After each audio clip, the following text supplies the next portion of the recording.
My name is Emma Lawrence. I am a senior at Franklin High School and I play hockey, lacrosse, box lacrosse, and I am a committed college athlete to Rensselaer Polytechnic Institute in Troy, New York. One important aspect of my life is my involvement with the Distinguished Young Woman program. The biggest takeaways I got from the 2024 competition for Distinguished Young Woman were my leadership skills and my confidence on and off stage, as well as my interview and public speaking skills. The moment I was most proud of in Distinguished Young Woman was when I got the Spirit Award, which was voted on by the other competitors, and it just made me feel really appreciated. And that's something I wasn't comfortable with, so it just took a lot of practice and self-preparation to develop the confidence to be on stage and not stutter while I was speaking. Hockey is a sport that I've played the longest out of any other sport in my life, and it has taught me teamwork, leadership, dedication, and perseverance. I feel like the biggest lesson that I learned from hockey is how to have confidence in yourself even when you doubt your ability. Being able to perform on the ice has helped me, obviously through hockey, and then in everything else I do, especially Distinguished Young Woman. Being able to play hockey for an extended period of time and play with confidence allowed me to be confident on the stage and during my interview. And then I came into the next season of high school, and I had a bit of a tougher season because I was very focused on my growth and I wasn't seeing necessarily the type of progress I wanted to see. So then through that season I had to realize that the way that I progress as a player doesn't just show up on the score sheet. It's in my head mentally and how I'm playing physically in aspects that aren't shown as goals or assists or how long you're on the ice or what you do for the scoreboard. It could be you working really hard in practice and being a positive teammate, or being really coachable and being a good friend.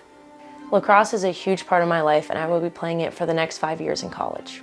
When I was a freshman, I had to go on double injury leave after I hurt both my knee and my ankle, so I wasn't able to have a tryout and I missed half of my lacrosse season my freshman year.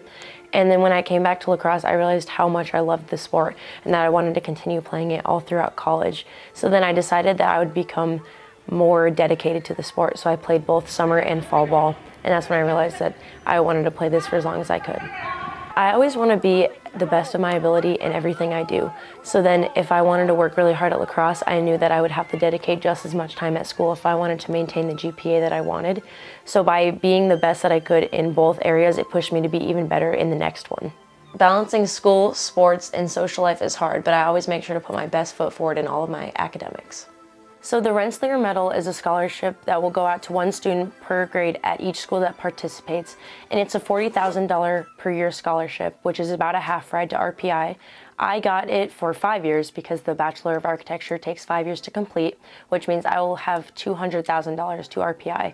To me, this means being recognized for my accomplishments and feeling deserving of a spot both academically and athletically at Rensselaer Polytechnic Institute.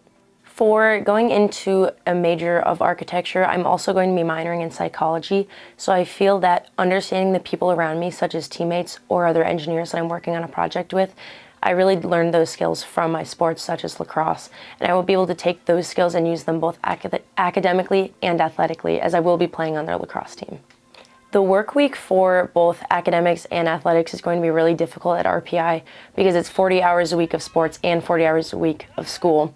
So being able to manage my time in high school is definitely going to be a lot easier than it will be in college, but just having the perseverance to get through an entire day of school and then at least 3 hours of sports every day is definitely going to be helpful in college.